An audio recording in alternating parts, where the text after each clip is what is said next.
बुनकर समाज का जहां तक सवाल है, बुनकर समाज के बहुत सारे लोगों से समय समय पर हमारी भेंट होती रहती है, समस्याओं के संबंध में चर्चा होती रहती है। और डॉक्टर मंगल सेन की कोरी तो मैं देखता हूं कि बराबर आपकी समस्याओं को लेकर हर समय चिंता व्यक्त करते रहते हैं, क्योंकि प्राय इनका हमसे मिलना जुलना होता है। डॉक्टर हमारे रमापति शास्त्री ये भी बराबर चर्चा करते रहते हैं,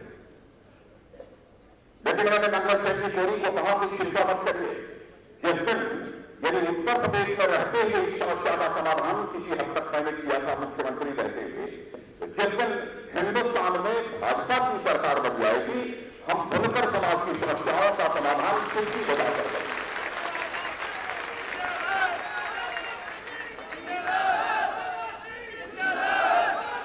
हमारा यह कहना है कि बुनकर समाज को और किसान समाज को एक ही श्रेणी में रखा जाना चाहिए। यदि किसानों को हम खेती बाड़ी के कामकाज के लिए कम ब्याज दर पर कर्ज देते हैं, अन्य सरकारें नहीं दे रही, केवल भाजपा की सरकार दे रही है, तो मैं कहना चाहता हूं जैसे हम लोगों ने फैसला किया है कि हमारी सरकार बन जाएगी तो हिंदुस्तान के किसानों को 1% 2% ब्याज दर पर खेती बाड़ी के कामकाज के लिए कर्ज मुहैया कराएंगे, तो वही पैमाना इस हिंदुस्तान के बुनकर समाज के लिए हम लागू करेंगे। किसान और बुनकर समाज में कोई भेदभाव नहीं है। क्या सरकार इस सच्चाई को नहीं जानती है? कपास का अधिकतम उपयोग यदि कोई करता है तो बुनकर समाज के लोग करते हैं। करोड़ों की संख्या में लोगों के हाथों को रोजगार का अवसर मिलता है। यह सच्चाई जानते हुए भी कपास का निर्यात किया जा रहा है, कपास का एक्सपोर्ट किया जा रहा है। हमारा यह कहना है जितनी हमारे देश के बुनकरों को कपास की आवश्यकता होती है, जब उनकी आवश्यकता पूरी हो जाए तो जितना कपास आप एक्सपोर्ट करना चाहते हो, निर्यात करना चाहते हो, करो, हमको उसमें कोई आपत्ति नहीं है। लेकिन पहले हमारे जो बुनकर समाज के लोग हैं उनकी समस्या का समाधान होना चाहिए। उनको जितने कपास की आवश्यकता होती है उतना कपास उन्हें सस्ते दर पर उपलब्ध होना चाहिए। और साथ ही साथ हैंडलूम कारपोरेशन तो सभी राज्यों में बने हैं, देश में भी हैंडलूम कारपोरेशन है, लेकिन हैंडलूम कारपोरेशन की जितनी सक्रिय और प्रभावी भूमिका रहनी चाहिए उतनी सक्रिय और प्रभावी भूमिका हैंडलूम कारपोरेशन की नहीं है। इसे और प्रभावी बनाए जाने की आवश्यकता है। और मैं यह भी कहना चाहता हूं कि बहनों भाइयों, हमारी सरकार बनने पर हम कोशिश यह करेंगे कि अधिकतम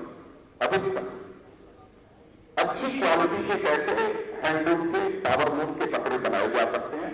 और मैं बताना चाहता हूं कि विदेशों से आने वाले लोग भी जब कभी ऐसी दुकानों में, ऐसी शॉप में जब कहां जाते हैं तो कहते हैं कि हैंडलूम का बना हुआ ये कपड़ा हो तो हम उसे खरीद कर अपने देश में ले जाना चाहेंगे। दुनिया के देशों में हैंडलूम से बने हुए कपड़ों की आज भी इतनी शौक है कि कुछ लोग आते हैं तो हाथों से बने हुए जो कपड़े हैं और उसकी जो डिजाइन होती है उसको जब तक पसंद करते हैं उसे खरीद कर ले जाना चाहते हैं। यानी यहां से हमारे बुनकर समाज की कारीगरी की चर्चा दुनिया के विदेशों में करना चाहते। तो हमने जहां ये फैसला किया कि हम लोग की सरकार बनेगी तो हम किसानों को खेती बाड़ी के कामकाज के लिए जितने प्रतिशत ब्याज दर पर कर्ज देंगे तो इन्हें देंगे। और ऐसा क्या होता है, किसानों का कर्ज, बात सही है, किसानों की हालत बहुत ही खराब है, किसान भी आत्महत्या कर रहा है। यदि कोई भी सरकार किसानों के कर्ज माफी का फैसला करती है तो साथ ही साथ यह भी फैसला किया जाना चाहिए जैसे किसानों का कर्ज जिसकी अदायगी किसान नहीं कर सकता है उसके साथ साथ बुनकरों का भी कर्ज माफ किया जाता है। यह सरकार के द्वारा घोषणा होनी चाहिए। इनमें कोई भेदभाव नहीं होना चाहिए। रोजगार के अधिकतम अवसर यदि सृजित होते हैं तो इसी क्षेत्र में सृजित होते हैं, लेकिन किस प्रकार का भेदभाव अथवा इस सरकार की कैसी गलत आर्थिक नीतियां हैं कि सरकार का कैसा गलत आर्थिक नियोजन है कि आपको जानकर आश्चर्य होगा कि हम लोगों की सरकार थी तो 98 से लेकर 2004 तक 98 से लेकर 2004 तक हम लोगों ने 6,70,00,000 रोजगार के नए अवसर सृजित किए थे और इस कांग्रेस की सरकार ने 2004 से लेकर 2009 तक केवल 27 लाख रोजगार के अवसर सृजित किए। सरकारों के बीच कितना अंतर होता है। और आज भारत में दुनिया की भी सर्वेक्षण एजेंसियां इस सच्चाई को स्वीकार करने लगी हैं कि सचमुच हिंदुस्तान में कोई पार्टी जो अच्छी सरकार देने वाली है, सुशासन देने वाली यदि कोई पार्टी है, उस पार्टी का नाम भारतीय जनता पार्टी है। अब सारी दुनिया की सर्वेक्षण एजेंसियां भी सच्चाई को स्वीकार करने लगी। तो पहले भाइयों, पता नहीं कैसे मंगल सेठ जी कह रहे थे कि शायद अध्यक्ष जी नहीं आएंगे, नहीं आएंगे। अरे चाहे हमारी इतनी भी व्यस्तता होती, 10 मिनट के लिए ही मैं आता, लेकिन बुनकर समाज के कार्यक्रम को मैं नहीं छोड़ सकता था। इससे मेरे यहाँ आने को लेकर कोई संदेह नहीं होना चाहिए। ये पता नहीं कैसे सच्चा होगा। और मंगल सिंह जी सच्चाई को जानते हैं कि जब कभी कोई कार्यक्रम हुआ है, बराबर बुनकर समाज के कार्यक्रमों में मैं उपस्थित रहा और आगे भी रहूंगा। और आज मैं देख रहा हूं कि ये सभागार छोटा पड़ गया, बहुत सारे लोग खड़े हैं। मैं देख रहा था बाहर भी लोग घूम रहे, चारों तरफ खड़े। और मंगल सिंह जी मैं कहना चाहूंगा, सब सारे लोग यहां पर बैठे हैं, नारायण जी वगैरह सब, हमारे मोतीलाल जी हैं, घनश्याम जी हैं, सब रमापत जी हैं। मैं सब लोगों को यही कहना चाहूंगा कि आज तो इस हाल में आपने कार्यक्रम किया है क्योंकि खचाखच भरा हुआ है, लोगों की बैठने की जगह नहीं है। लेकिन आगे इस सरकार को बुनकर समाज की शक्ति का एहसास कराने के लिए, बुनकर समाज की ताकत का एहसास कराने के लिए एक बार लाखों की रैली इस भारत की राजधानी दिल्ली में केवल बुनकर समाज की होनी चाहिए। उसका जितनी भी मदद होगी वो भारतीय जनता पार्टी है।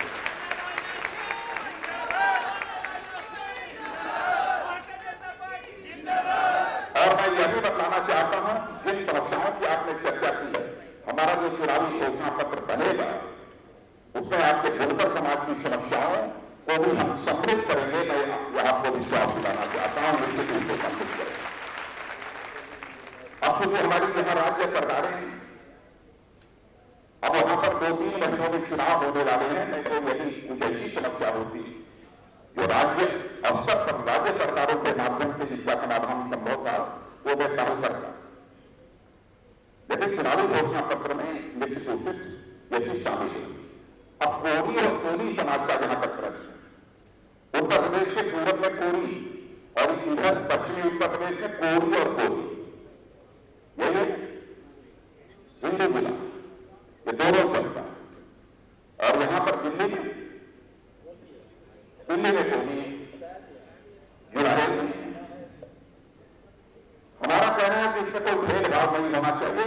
कोरी हो अथवा कोली हो अथवा हिंदू जिला है, सब एक है। यह मानकर में अनुसूचित वर्ग की श्रेणी को शामिल किया जाए।